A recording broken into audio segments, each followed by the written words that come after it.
जो 3 साल से हमारी सरकार काम कर रही है, बहुत अच्छा काम कर रही है। अच्छा बजट दिया है, किसानों के ऋण माफ किए हैं,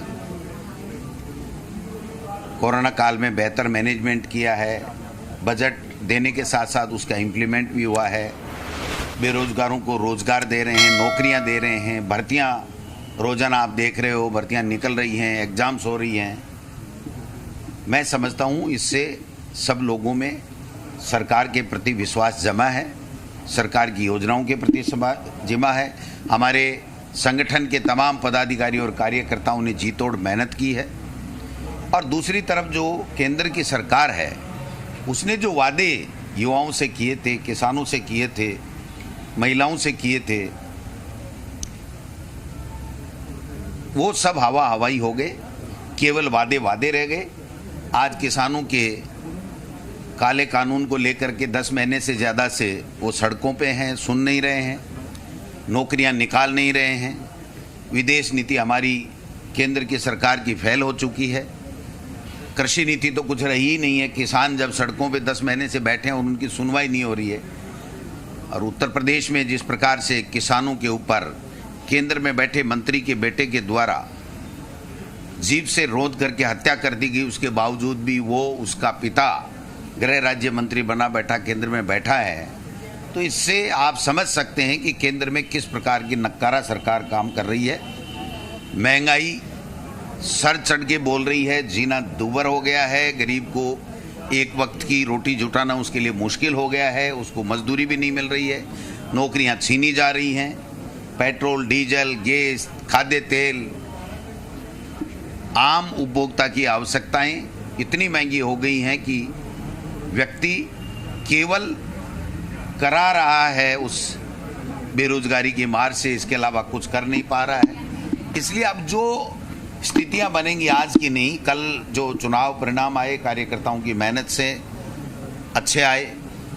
कल जो उपचुनाव 2 तारीख को रिजल्ट आना है, कल ही मतदान हुआ है, बहुत अच्छी खबरें आ रही हैं। दोनों चुनाव कांग्रेस पार्टी जीत रही है। एक 4,000 से जीती हुई थी, उसका अंतर बढ़ रहा है। एक 24-25 हज़ार से हारी हुई थी, वो भी बहुत अच्छे मतों से चुनाव हम लोग जीत रहे हैं। पहले भी 3 उपचुनाव थे, उसमें 2 ने हमने विजयश्री हासिल की और एक में भी 25,000 के मार्जिन को हमने 4-5 हज़ार पे लाके खड़ा कर दिया। तो निश्चित रूप से कार्यकर्ताओं की मेहनत, हमारी सरकार की गुड गवर्नेंस, सब वर्गों का ध्यान रखना और केंद्र सरकार की जो विफलताएं हैं मोदी सरकार की, और जो जुमलेबाजी है, जो झूठ बयानबाजी है, जो अहंकार है, जो सत्ता में बैठे हुए लोग केंद्र में जो संस्थाओं को खत्म करने का काम कर रहे हैं, लोकतंत्र की हत्या करने का काम कर रहे हैं, ये सब लोग, देश के लोग देख रहे हैं। मैं समझता हूँ ये जो राजस्थान में परिणाम आ रहे हैं, अब आगे आने वाले समय में ऐसे ही परिणाम आपको पूरे देश में जहाँ भी कोई चुनाव होंगे वहाँ देखने को।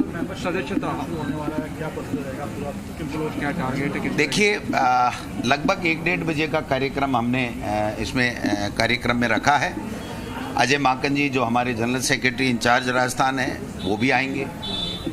मुख्यमंत्री जी और हम सब तमाम संगठन के लोग मिलकर के सदस्यता अभियान की लॉन्चिंग करने जा रहे हैं। 31 मार्च तक का AICC ने हमें कार्यक्रम दिया है। और इसके साथ साथ 14 नवंबर से लेकर 29 तक महंगाई के खिलाफ जन जागरण अभियान हमारी कांग्रेस पार्टी ने हमको दिया है। उसकी प्लानिंग हमने बना ली है। उसकी भी हम लोग 14 या 15 तारीख से लॉन्चिंग करेंगे। और जो प्रदेश में 55-56 हज़ार जितनी बूथें हैं, उसमें तमाम में हमारे कार्यकर्ता जाएंगे। कार्यकर्ताओं के प्रशिक्षण शिविर लगेंगे और आम जन को जागृत किया जाएगा कि मोदी सरकार महंगाई रोकने में विफल हो गई है। बाकी अन्य मुद्दे तो हैं ही हैं, लेकिन प्रमुख रूप से जो जन जागरण अभियान होगा वो महंगाई के विरुद्ध होगा। और मुद्दे बेस सदस्यता हम लोग अब की बार देने जा रहे हैं कि पेट्रोल पंप के ऊपर और दूसरी जगह पर जहां आदमी को ये पूछा जाएगा कि क्या केंद्र सरकार ने महंगाई कम की, क्या वो कहेगा नहीं की। कौन इसकी आवाज़ उठा रहा है, तो वो ये कहेगा कांग्रेस पार्टी और राहुल गांधी इसकी आवाज़ उठा रहे हैं। तो क्या आप इस पार्टी के सदस्य बनना चाहते हैं? वो सहर्ष कहेगा हाँ मैं बनना चाहता हूं। तो ऐसे लोगों को हम सदस्य बनाएंगे। हमारी पार्टी मिस्ड कॉल पार्टी नहीं है। तो मैं समझता हूं कि भारतीय जनता पार्टी पूरी तरीके से केंद्र में सरकार बनने के बाद में एक्सपोज हो चुकी है और राजस्थान में तो भारतीय जनता पार्टी इतनी लड़खड़ाई हुई है कि लोग उठाने की कोशिश भी करें तो भी वो उठ नहीं पा रहे हैं, क्योंकि उन नेता